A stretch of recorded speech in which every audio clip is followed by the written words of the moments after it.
So good afternoon to everybody.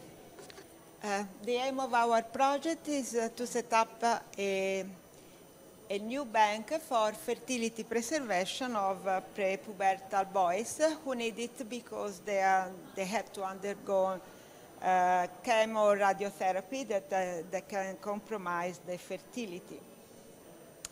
The first milestone of our project was about training the recruited personnel in centers that already perform this procedure, and then to validate the technique within our laboratory. And this is what we have done. We sent 2 people from our lab, Lara Tamburrino and Maria Emanuela Ragosta, to 2 different laboratories in Europe, one in Münster and the other one in Brussels. These 2 laboratories are performing testicular tissue cryopreservation from prepubertal boys since about 10 years, so they have a long experience. And then we asked Dr. Stine Christensen from the University of Copenhagen to come to our lab to teach us the method that they use in Copenhagen. Also, this laboratory has a long time experience. So this is the method that we use to validate the technique in collaboration with Anna Maria Morelli and Giulia Guarneri. What we did is to test first the testicular morphology. This was done, of course, in an adult donor.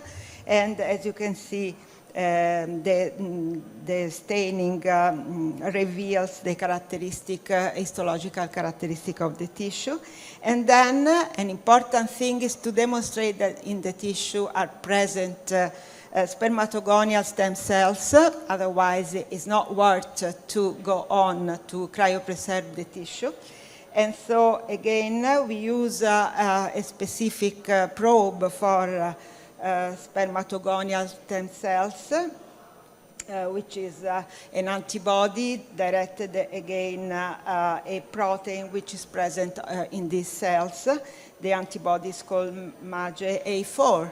And as you can see here, indeed, in the tissue, this is an adult testicular tissue from an adult person. As you can see here, the cells are very nicely marked with this antibody. Actually, we have already enrolled the first patient. We call patient number 0, and he was 11 years old, but unfortunately, when he came to our attention at the Meyer Hospital, because the project is in collaboration with Professor Masieri of the Meyer Hospital, he already had several cycles of chemotherapy. And as you can see here, the tissue did not really preserve the architecture as it should be. At the same time, at the same time, as you can see, there was no major A4 positive signal in the tissue. That means that there are no spermatogenetic cells, stem cells within the tissue. This also after cryopreservation. So basically, this tissue was not worth to be preserved. This is another patient, age 13, and in this case, as you can see, both the histological characteristic and the presence of stem cells,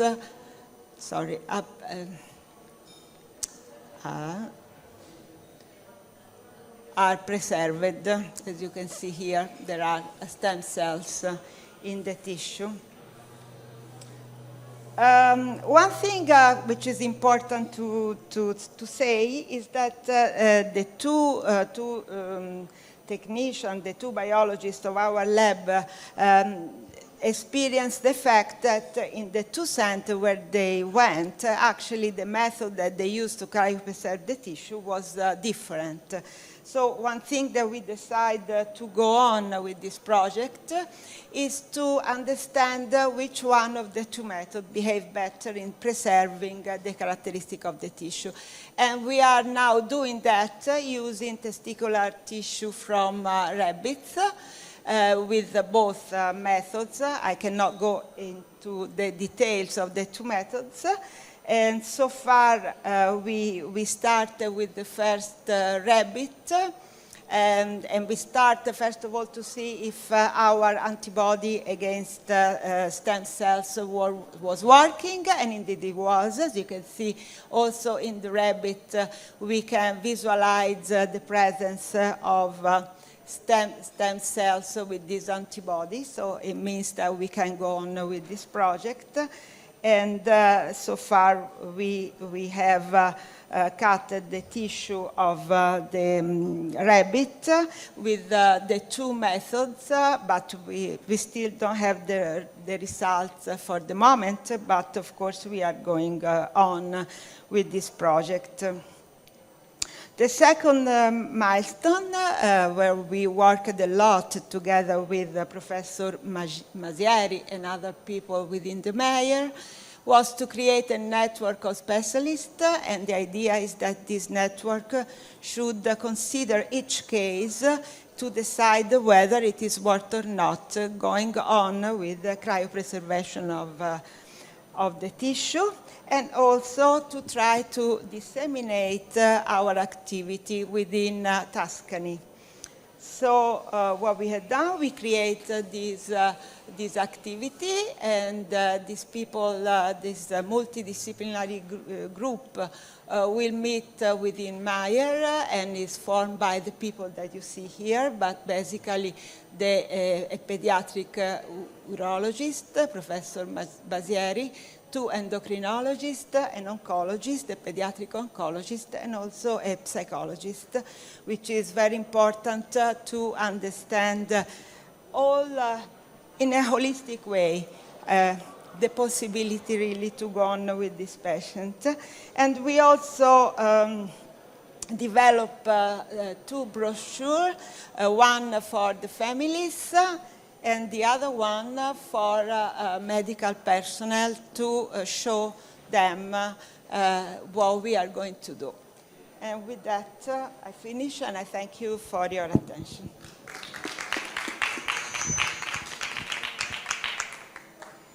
Thank you, Elisabetta. So now the other part of the sub-project was related to the clinical part of the predictive issues related to male infertility. And so what we did actually is to try to also to support this part of the project by adding some inputs about the contest. And indeed, what we can find actually is that the male part of the infertility couple are always overwhelmed as diagnostic and therapeutic procedures. So these are the activities, for example, of the Italian assisted reproductive technique centers in 2020. As you can see here, there is a lot of issues related to the male part that are under diagnosis. As you can see here, no causes are inside this block. And in contrast, when you look at the female part, you can see that a lot of causes has been diagnosed and even treated. So what we are missing here is to try to disentangle the underlying mechanism of male factors related to the couple infertility. So it's very relevant because we have a gender medicine issue here, and the male factor is actually under-investigated, under-studied, under-diagnosed, and under-treated. So, and the other part of the story is that always in the clinical part, we are seeing patients that are only looked at by the medical doctors as for their fertility potential, only looking at their sperm analysis. So what does it mean? That the whole body is not sometimes be evaluated outdated and a lot of information are lacking. So actually also the World Health Organization stated that the semen analysis is never prognosis for couple infertility, and also alteration in semen parameters may be associated with a lot of individual healthcare problems. So we need to assess carefully also the male part of the story, because we can see that the lack of andrological assessment leads to consider couple infertility male-female driven issue, so it's a very not gender balanced, and because also missing prevention and diagnosis of several male diseases that can have an impact of the male reproductive function, and also be a mirror of oncological and cardiometabolic risks. So we need to make this assessment in order to also to have an appropriate therapeutic decision for the couple. So it's actually the truth, because what we can see that always the couple infertility should be managed as with an accurate diagnostic workup, with all the medical treatment that should be done before going forward in this issue. And so to see if there is a pregnancy, so we are facing a reversible condition, then we can have some irreversible condition that should go to the assisted reproductive technique. This is very expensive, not only for the cost, but also for the emotion and the couple wellness. Is a very tough procedure. So we can have pregnancy, then we can have no pregnancy and move forward in the process. So actually we are missing a lot of information because we are not good in performing obtaining pregnancy, even in the art technique condition, and we are almost less before 40% of couples can reach this goal.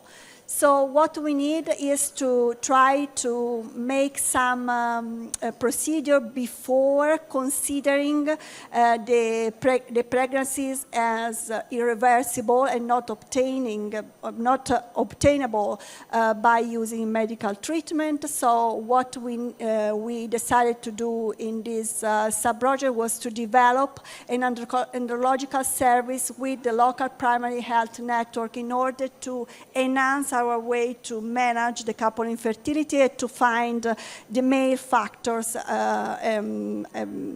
underlying the problem. So what we did here was to create a center that was dedicated the first part of the story in order to make all the assessment and to treat the reversible part of the story. And so we set the center, and we were able to start the recruitment of the first andrological patients inside the center. So in this center, we make an assessment, an integrated assessment between the endocrinologist, andrologist, and the OBGYN in order to make all the assessment for the infertile couple and to tailor the approach and tailor the therapeutic workup for the couple. So what we found, I will present you the data. So we established all the staff, the administrative staff to go in the territory, and what we found is that the first results, so we are very lucky because we started the project having aimed to have 50 couples enrolled. Actually, we are now 269 male subjects of infertile couple. These are the mean age, and what everything we are doing in this patient. And then we have also longitudinal studies, so we were able to recall and to see the destiny of this couple.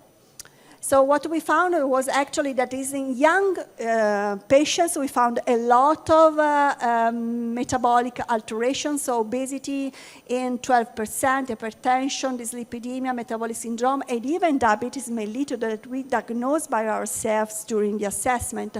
So there is a lot of information here stating that we need to assess all the medical alteration. And what we found was that all these medical metabolic alterations were related to sperm progressive motility and normal sperm in our patient, and only dyslipidemia maintain a negative association with sperm progressive motility after adjusting for confounders. And please take notes that sperm progressive motility is a very predictive parameter of a semen analysis of the reproduction during ART technique, so it's very important. And then we have a longitudinal study, and we were able to see spontaneous pregnancy at term in 11 couples. So only assessing and treating the main alteration. And then we have some couples without spontaneous pregnancy at term. So needs having a baby in your arms at the end of the story. So it's very important. And what we observed that no one of the conventional sperm parameters were different between the two groups. That means that it's not so relevant as we thought before. And what we found was that the couples with the pregnancy at term has a lower, the male part has a lower LH. There's a parameter that reflects about the integrity of the hypothalamic pituitary gonadal axis.